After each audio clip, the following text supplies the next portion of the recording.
অনেকদিন ধরে ভাবছিলাম 3-4 জন একসাথে পিকনিক করব, তো সবাই বললো আজকেই করা যাক। একটা মোরগ 4টা ডিম দিয়ে বিলের ভিতর পিকনিক করব। আমরা রান্না করব কাঠখড়ি দিয়ে, কারণ গ্যাসের চুলার রান্না বেশি স্বাদ হয় না। সর্বপ্রথম মুরগিটা জবাই করে তার ফয়রাগুলা ভালো করে ছাপ করে এবং তুলে নিলাম। তারপরে মুরগিটা ভালো করে পুড়িয়ে ছোট ছোট যেগুলো ফয়রা আছে সেগুলো তুলে নিলাম। তারপরে এটা নিয়ে আমরা কাঠখড়ি একসাথে গুছিয়ে নিয়ে চলে যাব নৌকায়। নৌকা দিয়ে আমরা পার হয়ে বিলের ওপার যেতে হবে। বিলের ভিতর আমাদের কোনো পানির ব্যবস্থা নাই, তো সেজন্য আমরা এখানেই মাংসটা কুটবো নৌকার পুরি। তারপরে এই মাংসটা এখান থেকে ধুয়ে চাউল টাউল ধুয়ে সবকিছু নিয়ে যাব। নৌকাতে ওঠার পর দেখি অনেক পানি উঠছিল, তারপরে আঠালো মাটি দিয়ে সেখানে লাগিয়ে দিলাম। নৌকাটা ওই পারে নিয়ে যাওয়ার পরে গোস্ত এবং চাউল একসাথে ধুয়ে নিয়ে চলে গেলাম যেখানে আমরা পিকনিক করব। এখানে আসার পর সর্বপ্রথম চোলাটা ভালো করে খুদে নিলাম। আমরা বাড়ি থেকে কোনো ইট আনিনি, সেজন্য আমাদেরকে জমিতে পড়ে থাকা মাটির ঢিল দিয়েই আমাদের পাতিলটা বসাতে হবে। একে একে 3টা ঢিল আমরা নিয়ে নিলাম এখান থেকে। এখানে পাতিলের মাপ দিয়ে ঢিলগুলো আমরা বসিয়ে নিলাম। তারপরে পর্যাপ্ত পানি দিয়ে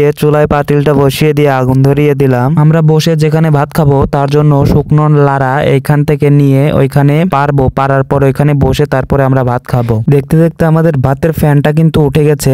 এখন আমাদের পেঁয়াজ মরিচ সবকিছু ছিলতে হবে। দেখতে দেখতে আমাদের ভাতটা কিন্তু হয়ে গেছে। এখন আমরা ভাতটা নামিয়ে ফেললাম। এখানে আসার পর গোস্তটা আবারও ভালো করে ধুয়ে নিলাম। প্রথমে কড়াইয়ে গোস্তটা দিয়ে নিলাম, তারপরে পেঁয়াজ মরিচ সবকিছু একটু একটু করে যতখানি লাগে সবকিছু দিয়ে দিলাম। পরে সবকিছু একসাথে মাখিয়ে কড়াইটা চুলাতে বসিয়ে আগুন ধরিয়ে পেঁয়াজ মরিচ দিয়ে জাল দিয়ে নিলাম। তারপরে মাংসটা ঢেলে দিলাম। অনেকক্ষণ জাল করার পরে এখানে আমাদের মাংসটা কষে গেছে। এখানে আমাদের পানি দিতে হবে। তার কিছুক্ষণ পরে আমাদের মাংসটা হয়ে গেছে। এখন আমাদের ডিম ভাজার পালা। তার জন্য পেঁয়াজ মরিচ আবারও ভালো করে কেটে নিলাম। কড়াইতে তেল দিয়ে ডিমটা ভালো করে ফাটিয়ে পরপর 4টা ডিমই আমরা ভালো করে ভেজে নিলাম। তারপরে আমাদের ডিম তরকারি সবকিছু রান্না শেষ। তারপরে এখন আমার খাওয়ার পালা। তারপরে এখানে খেয়ে দিয়ে বাড়ি চলে গেলাম।